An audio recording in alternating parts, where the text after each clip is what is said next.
Hi, welcome back to Comic Book Gallery. I'm your host, Joaquin. How we doing, people?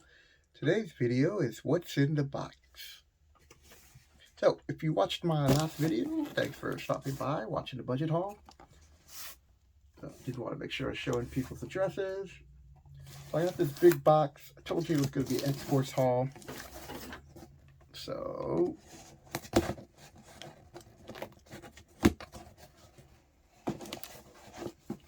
hope you guys are enjoying this. If you're new to the channel, hello. Thanks for stopping by. I really appreciate it. And if you're enjoying the content, become a subscriber and hit the like button. Leave a comment below. Would love to hear from you. So, get through the bubble way up.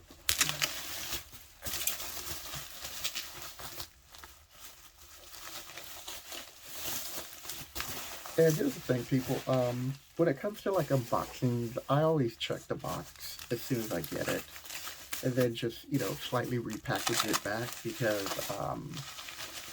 I want to make sure it's what I got, and if there's any damages, then I can return it. So we did a pretty good job of like wrapping it. But I thought the shipping price was a little bit high. So I dinged him on that, I'm sorry. But I think he was trying to hide like maybe some fees in there.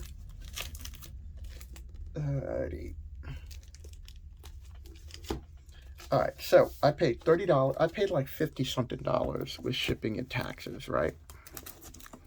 So right off the bat, I got X-Force #1 bagged. Going to be opening the bag and then sending it off to, I think it's like EGS. I'm going to try them out. And when you're like first doing a grading service, I would send off lower grade books to see, what they do, how long they take. That way you're not like, for me, my highest paid book right now, or most expensive book, would be my Giant X-Men #1, which is probably in like good condition. It could be anywhere from a 2 to a 4. I mean, I'm hoping it's at least a 3 to a 3.5, but I want to see how long it takes them, how careful they are. So when I do that, I will be making a video and showing you the process and when it gets back, and I'll give you an honest review of what I thought of their services and all.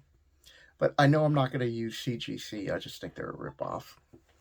All right, so X-Force #1. So I have the Deadpool card.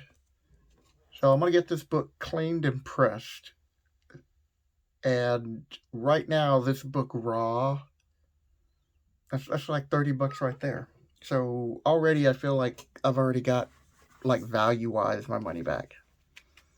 Next up is X-Force 2, and this book is heating up. So the reason why, one of the big reasons why it's heating up is because it's the second appearance of Deadpool, and he's on the cover again, so it's his second cover. But the reality is you're really looking for the first cover, which is also his first appearance. That's kind of like a sad face. You're like, oh, I don't got that kind of money yet. Well, you should be watching my budget videos, people. Putting money aside and, grabbing the keys that you want of the characters who you like or love collecting. So, got Juggernaut. Let's see. X-Force #3. Nothing special there. It's a Juggernaut. Spider-Man X-Force 4. Again, I know I'm going to keep ducking in like this because I'm trying to get my head in so you're not seeing this. And now I look like the leader. No shenanigans. So I felt pretty good about getting this whole series for like $30. I was like, yeah, okay, this will work. I do want to read this, and I've gotten some of these books, but they were always just in jacked up condition. And most of these books look to be like very fine, to be like an 8.5 to easily a 9.0, and they might even be a little bit more. But to get this whole series, not the whole series, but I got 1 through 18, I thought that was a great buy. Cable number 6. Cable 7. This is a continuation of the storyline at how the group's forming and the problems they're having with like the newly formed Brotherhood of Evil Mutants, which we saw a few covers back, and their problems with the Morlocks.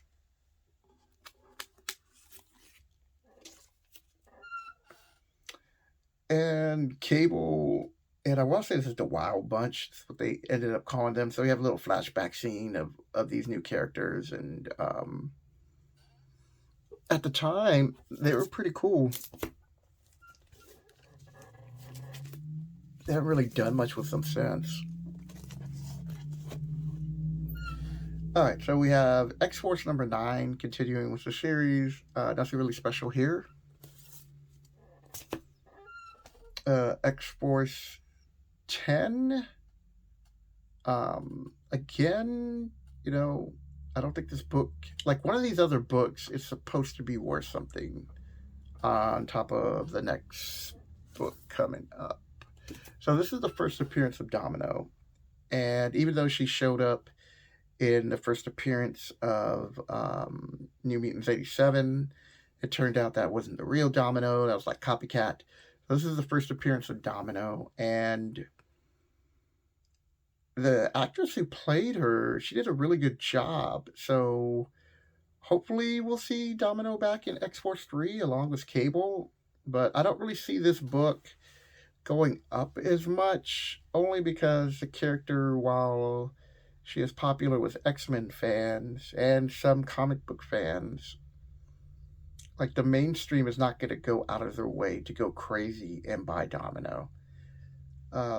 Even if you have people who are constantly hyped, it's like, you got to get this book now, you got to get a 9.8 and hot top 10 and it's skyrocketing and all that hype. It's just all noise, people. Because after a while, at the end of the day, you're going to have to figure out what books have legs and are going to be able to, you know, make that long trip. And I don't see her doing that. You know, I'm not going to say she's not going to keep slowly rising in value. And I'm not saying that she's not a good pickup because she's a good character. I'm just saying that for those who are looking to flip a good book, and make a quick buck. So I got lost in thought there. I don't really see it. But I've already got my value back just off that first book. And with this, and I want to say it was like issue 10. It's like worth like $10 or something like that. Like there's an origin in here in this series. And so one of the other storylines that they did, which I thought was pretty unique at the time, I mean, basically they just copied Highlanders, but you know what? That's okay. I don't really care. Just give me a good story. They called these the externals, and they're supposed to be like mutants that are hard to kill because they just keep coming back to life. And I don't think the story really went anywhere or anywhere really positive.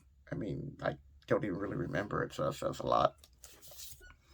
And I did love this era of X-Force. So X-Force 13, I like the cover.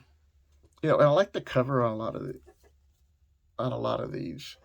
Okay, here's one of the books that was a little bit jacked up, but overall, and if I want to, I can easily go get another one of these in like near mint condition.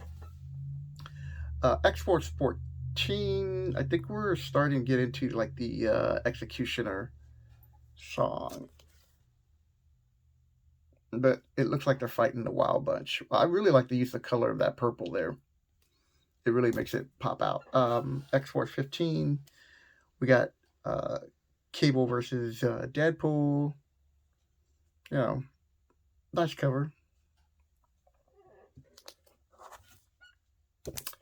So we do have the Executioner song, and I do plan on collecting the rest of the story. And when I do, I'll be doing a review of it.